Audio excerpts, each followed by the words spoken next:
Ginger Runner.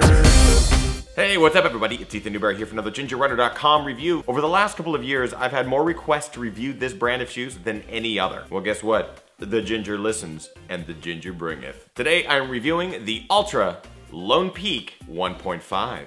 Wow. That is red. Now first, let me start by saying I am not only reviewing the Lone Peak 1.5, but I am also reviewing the Altra Touring. Two shoes for the price of one, I guess. If you'd like to watch the review for the Touring, go ahead and click that now. I'm gonna give you a couple of seconds. If you'd like to watch the review for the Lone Peak 1.5, stick around. Here we go. 3, 2, 1. And the Lone Peak it is. As I mentioned, you have been requesting that I review Altra shoes for a very long time. I'm very excited that I was able to get my feet in a couple of pairs, both trail and road versions. So first of all, there's a couple of qualities that help Altra stand out from the rest of the shoes that are out there on the market. The wide toe box and the zero drop. Both huge selling points for these shoes, and two factors that very much interest me, as I like my shoes to have a nice wide toe box so my toes can splay, and I like shoes that have 4 millimeters or less drop, and these have 0, which is great. Now the Lone Peak 1.5 is designed specifically for trail. It has some wonderful outsole here. It's bomb-proof, and it was designed to go the distance. We're not just talking trail 10Ks or half marathons, we're talking marathons and ultras. In fact, there's a lot of people out there, many of you who are viewers, who have run ultra marathons in this shoe, and really like it. Now the question remains, does the Ginger like the Lone Peak 1.5? Well, let's do this review and you'll see. As with all my reviews, we start with things that I like. First of all, wide toe box. Obviously, the toe box in these shoes is particularly wide and I love it. You have plenty of room up in the front of the shoe for your toes to completely splay throughout your running gait. Even if you look at the bottom, you can kind of see the silhouette of the human foot. I really like this, and it's about time a shoe actually gets it right. Wide toe box? Yay! Zero drop. I really like a shoe that has a drop less than 4 millimeters. I have been able to get away with shoes anywhere from 8 to 10 millimeters because they feel like a little bit less, but in this case, you know what you're getting and it feels good, as long as you know what you're doing. I will warn a lot of you out there, if you're not used to running in a zero drop shoe, please acclimate yourself, break these shoes in, take your time running further and longer in these shoes. Don't go all out all at once. You will injure yourself and you will pay the price. So take it easy if you're adapting to a zero drop shoe. Durable. All the materials used on the shoe are extremely durable. We have the upper materials, which are this fake leather, the synthetic weave up here on top, the outsole rubber, also very durable. Basically everything combined makes for a pretty bomb-proof shoe. I haven't had any sort of seam splitting, any sort of cracking or holes build up. It's a wonderful shoe as far as durability is concerned. Seamless upper. The upper is completely lined with this little film on the inside, so it reduces and eliminates all seams. I wouldn't recommend running sockless, not to say that you couldn't, but we're dealing with a completely seamless upper and it feels great. Traction. The shoe has a lot of it. Not only does it have this cute little red foot shape here in the bottom of the outsole, but it has claws from hell. These little chevron shapes help you climb and descend. Tons of grip, both in wet and dry conditions. They're not super deep so as to limit you to a certain type of trail, but they'll get you plenty of grip in all the situations where you're dealing with wet mud, puddles, rock, roots, everything. Gator Velcro. On the back of the shoe here, there's this little tab that you can unvelcro and you can actually attach a gaiter to. So there are gaiters that are specifically designed to velcro to the back of your shoe. This already has the tab built in. I think it's a nice little detail. I haven't used it because I haven't really needed to use gaiters at all recently. But for those of you who live in really wet climates or run on trails where there's lots of small pebbles that can easily get into your shoe, you may wear gaiters, and this is a nice little feature to add on to the shoe. So that is it for things that I like about the Altra Lone Peak 1.5.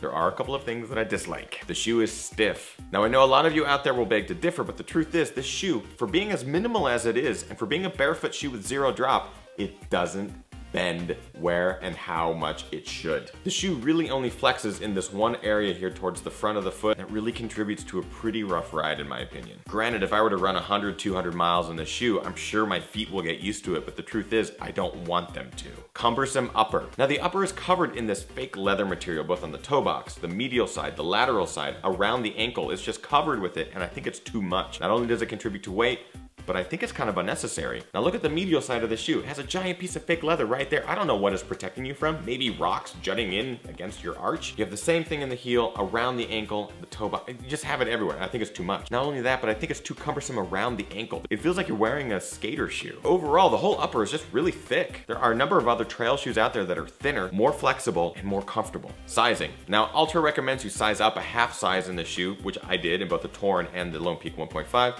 Which is fine. It works in the Touring, but in this particular shoe, I don't think it works. My big toe comes to within about a ½ inch at the end of the toe box, which is exactly the size that I need it to be, but the upper is so loose on my foot that even if I tighten down the laces all the way, my foot still moves around in that toe box. And that is bad for when I'm descending steep mountainsides, coming around sharp turns, or just looking for overall shoe tightness. I mean, I have these laces cranked down when I'm wearing the shoe, but I have so much excess upper around the medial and lateral sides of my foot, it feels like I'm wearing way too much shoe. Heavy. The shoe itself runs in over 10 ounces, which is fine. I run in shoes that weigh more than that, but I'm seeing so many elements on the shoe that could be removed to help save weight. It kind of bugs me a little bit. Trail rudder. You have this piece of white rubber here at the back of the heel called the trail rudder. I think it's pointless.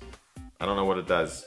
It adds weight. Laces. Not only do the laces come untied fairly easily, but the lace holes are far too close together. The shoe does have 7 lace holes, which is fairly standard across shoes. If you go to any of your pairs of shoes, you can count them, you'll have 7. But in this particular shoe, the 7 lace holes don't come all the way down to the top of the forefoot. They actually come back a little bit higher than that, and it leaves that wide forefoot fairly loosey-goosey. It's a small flaw, but it's a problem. And finally, and it's kind of a big one, the ride. After putting in some long runs in this shoe, both a 16 and a 20 miler, it just was not the most comfortable ride that I've had in a shoe. But the lack of cushioning and the lack of comfort on those long runs, there really isn't much cushioning in the shoe at all. It's a very stiff EVA. It just made for some really tough long runs. So that is it for dislikes on this shoe. I know it sounds like I'm really hating on this shoe, but I know a lot of you guys out there really, really love this shoe and have run long distances, long races in this shoe and swear by it. So I'm just gonna chalk this one up to being an idiot, but I just can't seem to get into this shoe. It doesn't do it for me. It doesn't really wet my whistle. Regardless, I gotta get on with the points. Quality, I gotta give it 3 out of 5. With so many places for the shoe to improve, making it lighter, making it more comfortable, fixing some of the issues that I've had with this shoe, you can really improve the quality, so unfortunately I gotta give it 3 out of 5. Comfort, again, I gotta give it 3 out of 5. It is not the most comfortable shoe I've worn on the trails. I have run on trail shoes that have less stack height, but have more comfort. For some reason, some of these elements in this shoe combine to make not such comfortable ride for me, Ken has. Whether it's the lack of flexibility, it's the stiffer EVA, the far too wide middle upper, and the really stiff ankle, it all contributes to make this not the most comfortable trail shoe that I have run in. Price.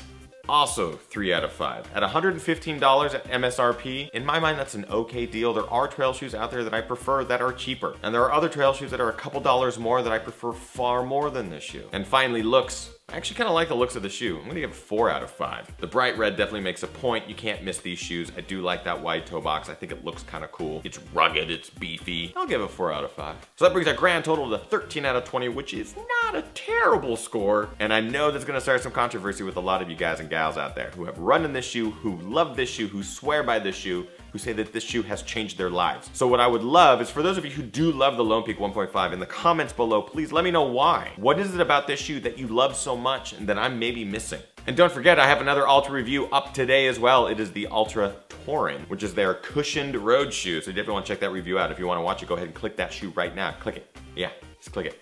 And it's gone. So that is it for the Lone Peak 1.5. And that is it for today's review. I hope you guys enjoyed it. If you did, please like and favorite it, and be sure to share this with your friends. Tell people about this controversy. The Ginger Runner had some things to say about the Altra Lone Peak 1.5. Can you believe it? You can find me on all the social networks, over on Twitter at The Ginger Runner, over on Facebook, facebook.com/TheGingerRunner, on Instagram at Ethan Newberry, and of course on gingerrunner.com, where I'm posting all of my reviews, all my videos, all of my race reports, everything, just right there in one little central hub of ginger greatness. That is it. I'm posting videos every single week, so come back next week. I hope you guys are getting out there, training hard, racing harder, and partying the hardest train, race, beer.